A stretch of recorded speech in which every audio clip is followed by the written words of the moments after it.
Welcome to Socializing Security, where every week we have a discussion about security, compliance, and beyond.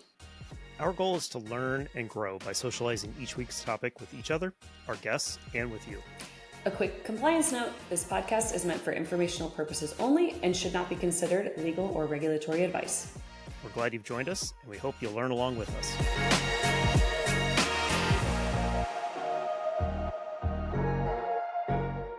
Hey everyone, welcome back to another episode of Socializing Security. We are excited to have you back as Milu and I are going to discuss another kind of topic between the two of us, getting through a lot of ideas that we've had on interesting topics. By no means is this going to be the end of these types of topics, but they're ones that we feel like we've got some insight to share, and most likely will result in us wanting to do another episode with a guest that maybe has further expertise. I should probably introduce Milu. Welcome. Hi, Brian. Happy to be here. Yes, always a good time. So yeah, it's been an interesting time for all of us. We're not really running a podcast where we talk about ourselves too much, but I know we've both been super busy. But we have loved these conversations, and we hope you have as well. Yeah, I'm just coming to terms with that. Like, life is just busy. I think I still resist that because I was in a season of life that felt a little bit more relaxed, and I'm in a very busy season of life at the moment. And I think my brain is still trying to catch up with like all the things that I have going on. And so I'm struggling with that, but also like the things that are going on are things that I've just been working really, really hard for a long time. So like even, us being here recording this episode for Socializing Security is something that I'm super proud of and really happy to be here, even if it's the two of us listening in and our immediate friends. I hope it extends, and I'm really grateful and excited for anyone that is coming to join us and listening to us, and especially if you've listened to our previous episodes. Man, I'm so happy you're here. I'm excited to be here. I just think this is something that's really worth us investing in, and it's something I know both of us maybe don't totally have the time for right now to dive into it as much as we want, and so I'm really proud of us for even being at this point. Yeah, everything about life is priorities, and we've both agreed that this was something we wanted to do. So some things may suffer in the process, but I think it'll be for the good in the end, and hopefully everyone else agrees with that. Yeah. Brian, I'm going to kick us off, if that's okay, with a real world example, and then I think you're going to give us some really great elaboration on what we want to talk about today, if that's good with you. Yep, let's go for it. So, every year around a certain time, I'm not sure, my husband and I, we seem to just have that our cars sync up at the same time and decide that they want to brake around the same time. Starts to feel like Murphy's Law of just, suddenly we've just paid for the annual service and then maybe another light comes on. And so we're actually both in the place where our brake pad lights just both recently came on for the first time for both of our vehicles. And those are expensive, first of all, just wildly expensive. Lately, we just, we had a tire thing a couple weeks ago, also expensive. Unexpected things come up all the time, right? Those are unplanned things. Those are like why we have things like rainy day funds on a personal finance perspective, or, business continuity planning in a corporate space. So what was interesting is the dynamic of urgency with a user, right? So what I wanted to kick off today is I think we're going to be talking about things that are supposed to be failing and what that looks like, and touching a little bit of business continuity and disaster recovery. And I think a whole bunch of things you're going to explain better than I will. This is your bread and butter. But I'll say we had a conversation about brake pad lights and something called the reasonableness person standard. And that's what it's called in the legal world, right? It's a reasonable person. And I can dive into that later, but it's really, if a car light goes on, right? Companies have done research about how quickly someone needs to fix the thing. So there are different alerts, right, that we're used to. If it's super high criticality, super severe alert, like your tire is out, you need to pull over, right? Your cars are trained to know those timelines based off of safety compliance requirements. And so something like your brake pad light goes out, that's built off of something called like the reasonableness person standard, right? Like how there's research within the automobile industry of how quickly someone might actually go do the thing that your car is telling you to do.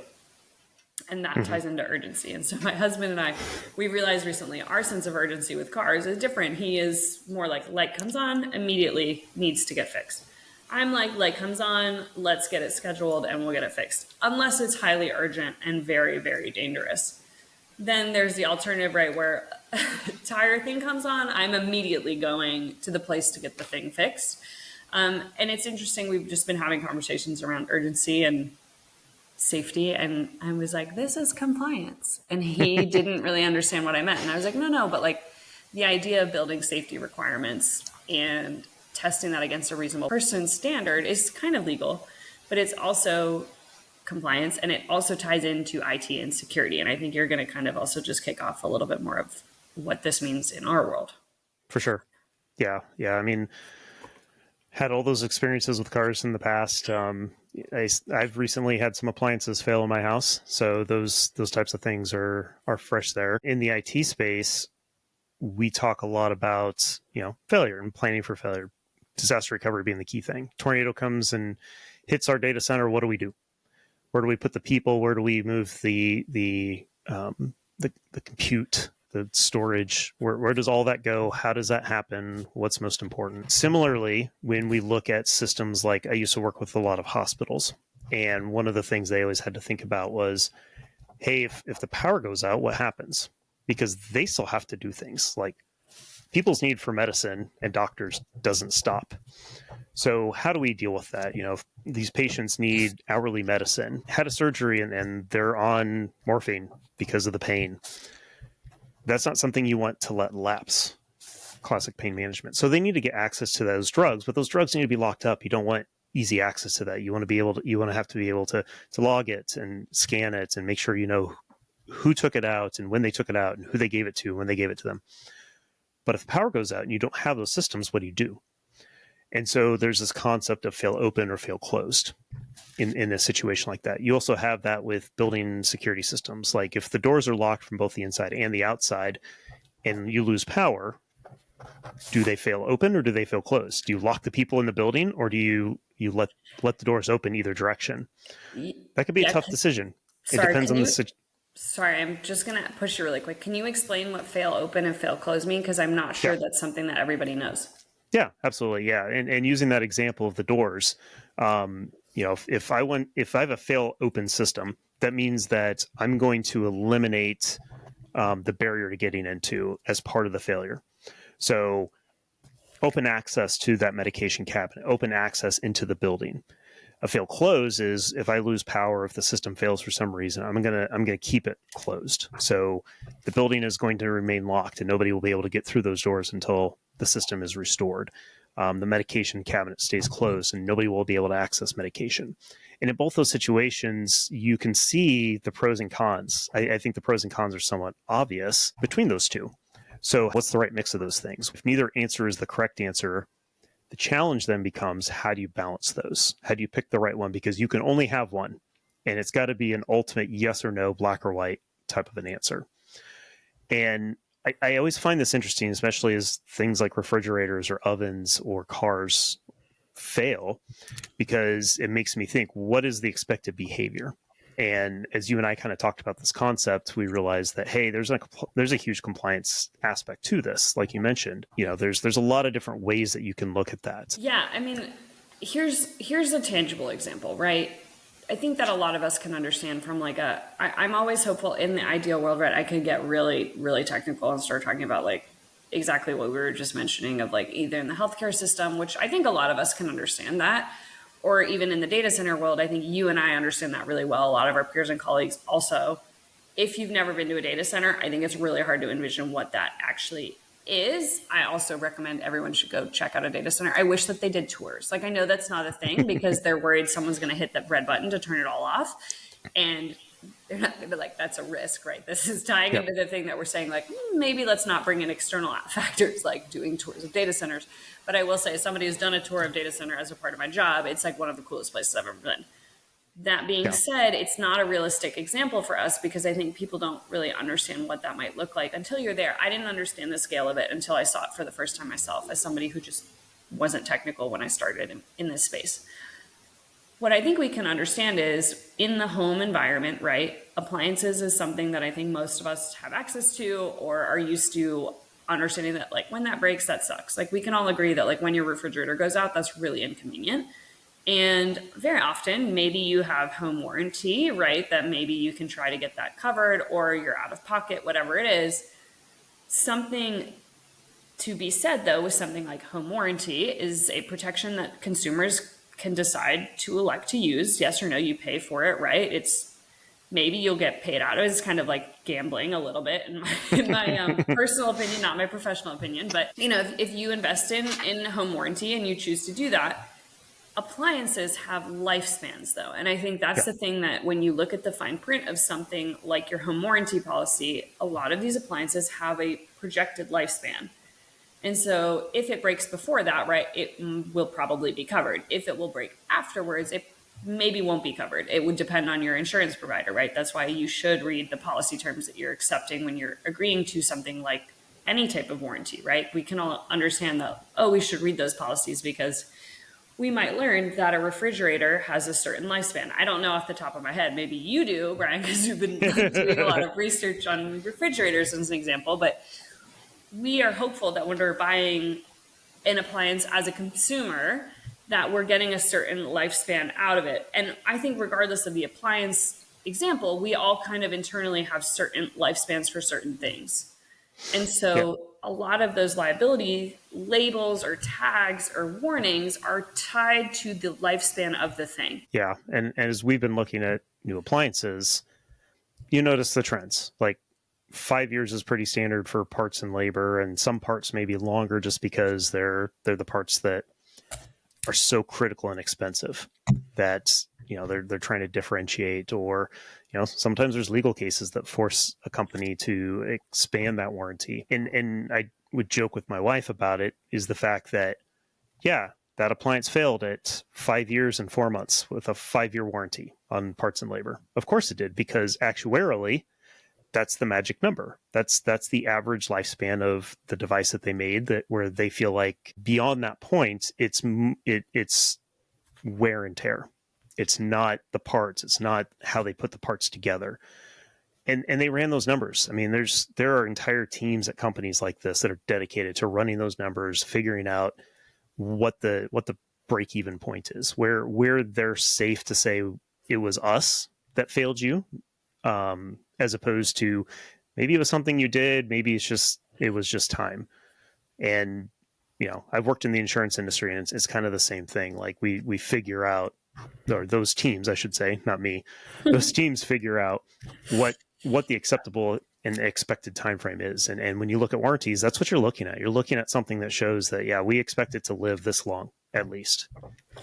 Yeah, it's like the lifespan. It's also, I think, ties into like risk. This is a lot of those people that are setting those things are probably risk managers, or it's coming from like a risk management function within a company, whether that's like risk officers in an insurance company or the product. Like, there's also legal things that are coming into, maybe they're getting sued for something. And that's also setting the timeline of like, they didn't test something beyond, I think shelf life in medications, right? There's certain bodies of knowledge out there that says like, maybe we haven't seen how it ages long enough to be able to see if the lifespan is long enough. Again, I'm not a medical professional. I'm not giving medical advice, but like there's something to be said about some of these timelines and lifespans of how long the thing will last is set by the manufacturer, is set by an industry, is set by a regulator. And all of these things, I think, tie back into this. Have we tested it for failure? Mm-hmm. And at what point have we tested it? And maybe that's enough, right? Like maybe that we feel confident at that level that that's where it's at. So I think maybe we should pivot a little bit to figuring out now of like, what does that mean for us as consumers? Maybe I'm like, where do you want to take this? Yeah, no, let's dig into that, kind of how we go from failure to compliance, really. And compliance being in a very broad term, where it could be regulatory, it could be a lot of legal type areas, because the classic example is, I spilled that hot coffee in my lap, and I'm going to sue that company for handing me this hot coffee without telling me it's hot. And guess what? Now we all have warnings on our cups designed to hold hot coffee that say, warning, the coffee may be hot. And we all joke about this. And I guess now I think about this example may only speak to a certain set of generations at this point, because it's been a while since this actual case happened. This is a real world case. Oh, the McDonald's example? Yeah.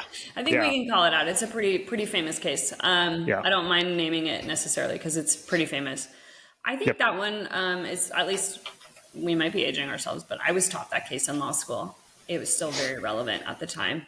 It's Mm-hmm. like a products liability type of case. I think it's still a relevant example. Maybe more relevant would be the Panera example recently with the Yep. high caffeine beverages that we've been seeing, with fatalities associated with young people potentially drinking too much caffeine and not understanding the risks because they weren't displayed very well. Yeah, when I see Yep. stuff like that, I laugh because I'm like, oh, this is compliance.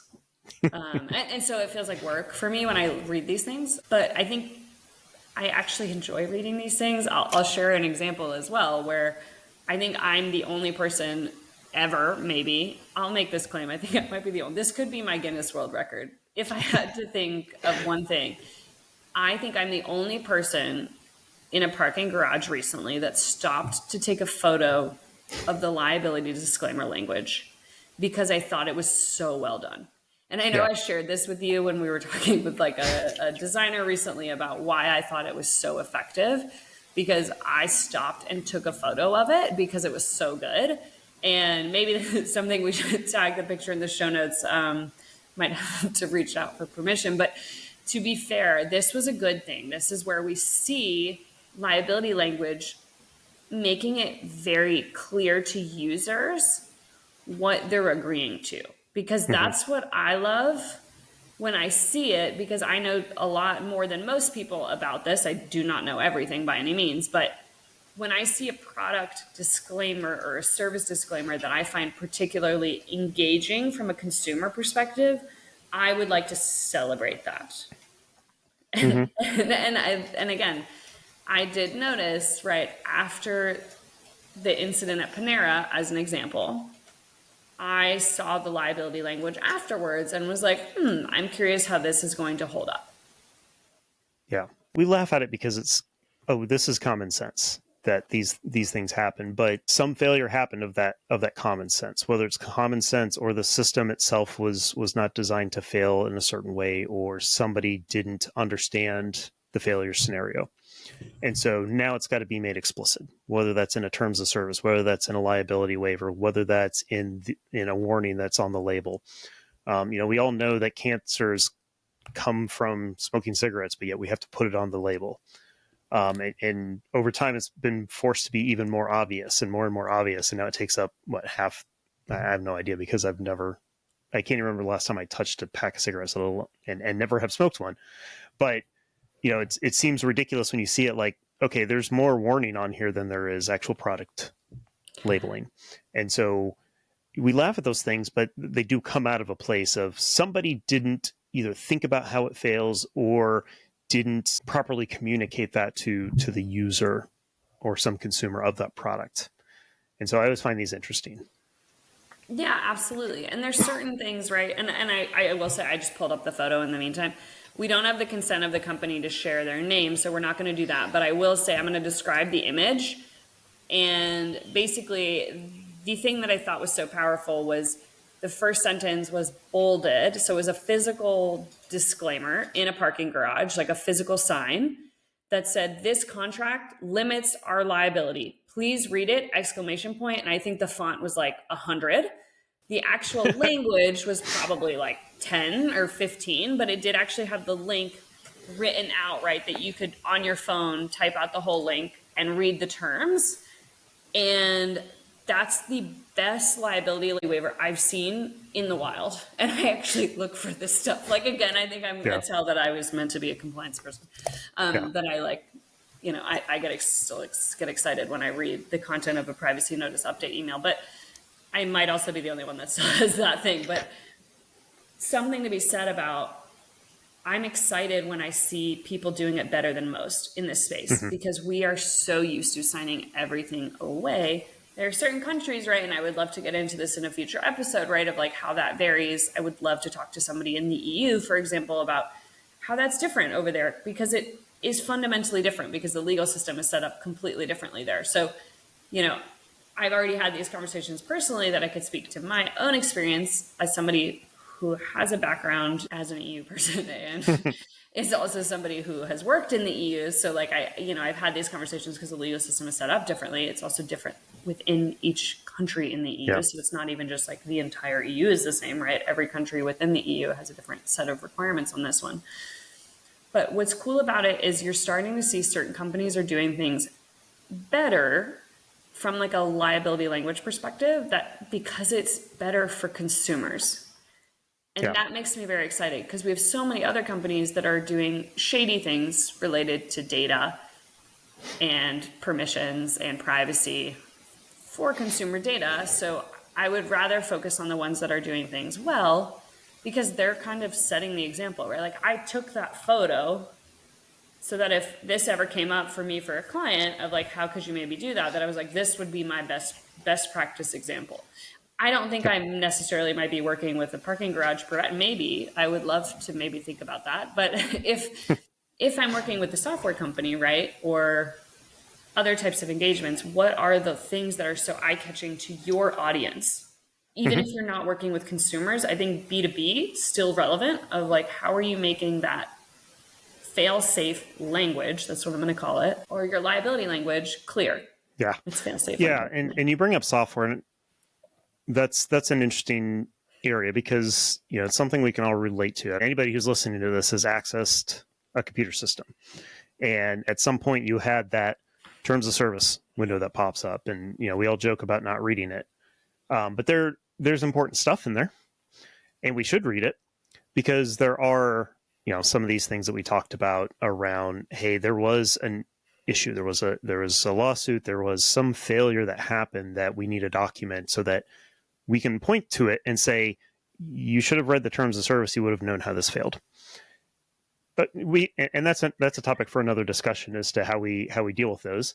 But they are in there, and that's where a lot of that does come from. Another area where I think about it a lot in the cybersecurity space is as systems fail, because they do, and we should expect them to, and we should plan for them to, how we should handle that. So one area where I was thinking about recently was, trying to log into a system and it says, hey, you've got 2 more attempts before we lock out your system. That's a failure, and that's communicating that failure. Like, you are failing, and here's how it's going to fail when you get to that point. And, a really good one, to your point, is going to make that very obvious, and it's going to warn them what the implications are of that. Hey, you're going to have to, some systems will say you're going to have to wait an hour before you can try logging in again if you fail too many times. Some may say, hey, you're going to have to call this number to unlock your account, or whatever that might be. And I've seen every variation of that, and pre-password managers and even post-password managers, for that matter, have run into those situations a lot. And as somebody who designs systems, I start to think, okay, is this a good experience or not? Similar to what you did with that sign, is I think about how the system's going to fail and how maybe they should deal with it better. And there's certain systems where I want it to be pretty hair trigger to lock me out. Like if I'm having to try a bunch of different passwords to get into my bank, I kind of want that to fail closed, to use my previous terminology. I want that to seal up and not allow access until I truly prove who I am. If that means I have to call somebody, then so be it. Whereas there are other systems that, I'm logging into some game that I want to play. If I fail that 10 times, so what? If somebody hacks into that account, not to say that it's okay for that to happen, but it's far less of a big deal than if they were able to get into my bank. And so that fail open in that scenario is a little bit better. And that's the use case. It's what's inside that I want to protect.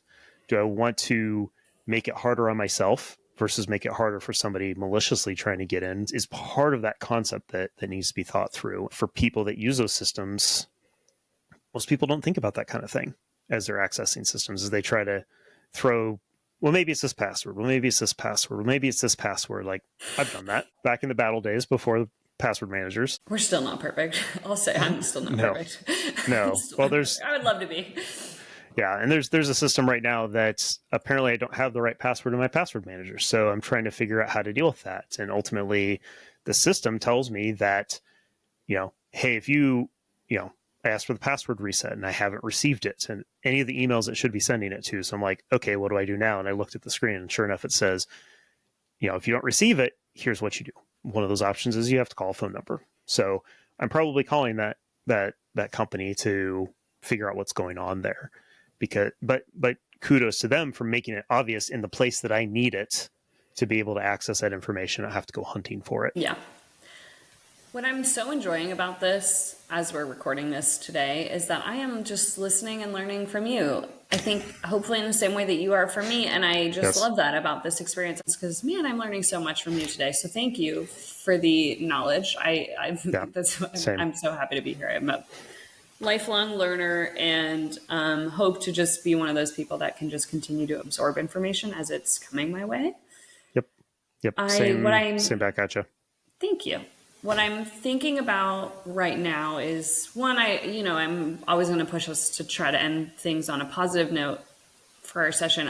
What I'm thinking is, like, how do we give people hope? Because even as a consumer at the moment, I'm feeling burdened on a lot of the failures put on me as a consumer. And I'm struggling with that as a compliance person and as a lawyer, because I'm like, man, I'm taking on a lot of liability as an individual, just like going around the world in my day-to-day. So what I'm trying to think is, with something like the parking garage example of that liability waiver being so powerful, like, what are things that we could do as people? And so the reason I say that, right, is I didn't look at the terms. I did not look at the terms. I saw the thing. I took a photo of the disclaimer, but I did not actually go to the website and read the terms. So I didn't do the thing where I had time to go actually figure out what am I disclaiming. But in a parking garage, right, this isn't the first time I've seen this, like, a liability waiver for a parking garage, right? Yeah. What are the things that most parking garages are going to exclude is theft, right? Basically being like, just because you park here, we try to give you a safe environment because you're paying to park here. But if your car is broken into, we are not liable for that property damage, right? That is why you maybe have car insurance. And we recommend, right, that, like, there are things that you're transferring risk and you're sharing risk with the parking garage because you've decided and stuff. Like, I decided to pay for parking where I was instead of parking on the street because I was concerned about the security of my car. So that was something that I decided as a consumer to being like, hey, I think I'm going to pay for parking because this feels safer than an alternative option from, like, a car just driving too closely or whatever and just, like, taking a mirror off. Like, these are things that have happened to me, unfortunately. But, like, so I'm more risk averse when it comes to where I park because I've personally had to pay for damages, like a window being broken into, a laptop being stolen. Like, these are things that I think most of us can relate to, whether they've happened to us or they know someone. Like, I think we maybe confidently, I don't know. I used to live in Houston where they had, like, crazy statistics of how frequently cars got broken into. Yeah. And so it's just like, for that, I think when you're having those things is trust your gut and your instincts on that one. Like, of course, there are certain companies that are maybe limiting their liability too much, and we see them in the news. Yeah. A lot of them, especially if they're big. But what I would say is, as a consumer, one of the things is it's risk, right? We're making risk-based decisions constantly. And so in that moment of thinking, okay, what's the worst case scenario that could happen, right? I do this all the time. This is disaster recovery planning. This is, like, what I think my job is like, what's the worst case scenario and is it worth the risk? Yeah. And I think I get accused of living too much in the worst case scenario sometimes, but I think it's important from a planning perspective, like, understand what's going to happen if things go sideways. And that way you can prepare for it and be ready for it. Odds are I'll never have to use that. Odds are I'll never have to use this get out of town quick kit that I put together. If for some reason we felt it wasn't safe where we're at and we wanted to grab and go, hopefully I'll never need it, but I've got it if I need it. And that gives me some peace, to be honest, because I know that, okay, when the time comes, I know what I need to do. It's all in that one box and it's grab and go. So yeah, I mean, and to your example before with the parking garage, yeah, those thoughts go through my head all the time too. Like, I think about those things because I'm not paying for them to protect my car. I'm paying for them to give me a spot to park in. And yes, by the nature of the way it is set up, it is generally safe for them parking on the street. And, I'll look around and see if they've got cameras set up and stuff like that. But odds are by the time I pulled in to the place where I could see that waiver, I've already made my decision. Like that waiver is probably not going to make a change. I was walking out. Yeah. So, but also, another positive spin to put on this. You mentioned the EU and how they look at this stuff as more of the consumer protection side of things, and that gives me a lot of hope. Like I love watching the EU make these decisions. Well, as somebody who has to abide by those rules because I would work for multinational companies, some of those are painful to deal with, and honestly, some of them have opened my eyes to, wow, okay, privacy really is hard to do if we have to bolt it on after the fact. Building it in from the beginning makes these things so much easier, but they come at it not from we need to protect ourselves from litigation perspective, but from the consumer deserves to be protected. And they just don't have the same weight, the same capabilities that large corporations that are designed to maximize profits. We need to come in and help balance that. And I love watching that operation on the EU side of things. Yes. I think in that regard, I agree with you. The world is watching. I do also think, to spin it in hope, in the US, we're seeing consumer protection laws get revamped. California is leading that. And maybe we dive into that in another episode, but it's really, the thought leadership of, hey, there's actually a lot of movement, for example, on consumer protections related to ticket sales. We've already talked about this, right? In the Taylor Swift era that we're in, right? Where ticket sales are skyrocketing and prices aren't necessarily limiting. And so I think diving further into consumer protections, especially unfortunately for us, like there's not much you can do right now. It's really coming up to choose your battles, right? And figure out what feels comfortable for your personal risk tolerance, for what makes sense for you, your family, your company where you work. Like these are not things that you and I can give anybody advice on because the situation and context for those decisions are different everywhere, every day. Like whether or not I would recommend you park in the parking garage would be different every single day. I could never answer that question the same. Or wherever, right? Like I think in that space, that felt like the safest option for me at the time. And I decided that wasn't worth the risk of parking on the street because where I was at. But there might be scenarios where it's not safe for me to park in a parking garage. And so like again, I'm not saying like one thing or the other, but I'm just saying overall, your instincts are probably a really great starting point for this. And then hopefully the world is watching and certain countries that are leading the charge on increasing consumer protections and making sure that, hey, where we have a fail open or fail closed mindset, are we being thoughtful too about who this impacts at the end of the day? Yep. I think that's a great note to end on. Definitely a lot more thoughts being put in everybody's heads, hopefully. Again, not trying to scare people, but just trying to help everybody be informed and to learn a little bit of stuff along the way. So Mila, why don't you take us out and let everybody know how they can join a conversation with us rather than just listening to us? Well, first of all, thank you so much for listening with us. I think not even to us, because I was listening, Brian, when I was speaking. I'm excited about where we're getting our flow as we continue to record. But thank you so much for joining us for this episode of Socializing Security. I'll start with that. And you can find us on LinkedIn. We do have a group page. We also have an email. That's probably the best place to reach us right now. It's info@socializingsecurity.com. We're continuing to explore community. For right now, I think that's the best way to reach both of us. Otherwise, we both are active on LinkedIn, and feel free to ping either both of us or Socializing Security, and hopefully we can get back to you as quickly as available to us, as quickly as possible. But I will say, I am going to go ahead and share the liability image that I captured on LinkedIn, because I think it's a worthwhile thing that I'm going to just go ahead and share. So feel free to jump in when you see it, and I'll make sure to link it in the show notes regardless as well. Cool. Great. Well, thank you everybody for listening, and we will talk to you again soon. Take care. Bye. Thank you for joining us for another episode of Socializing Security. We hope you learned a thing or two with us. If you'd like to continue socializing with us on this topic or have feedback, we'd love to hear from you on LinkedIn or social media. Just search for Socializing Security. Or you can email us at info@socializingsecurity.com. Until next time, stay social and stay secure.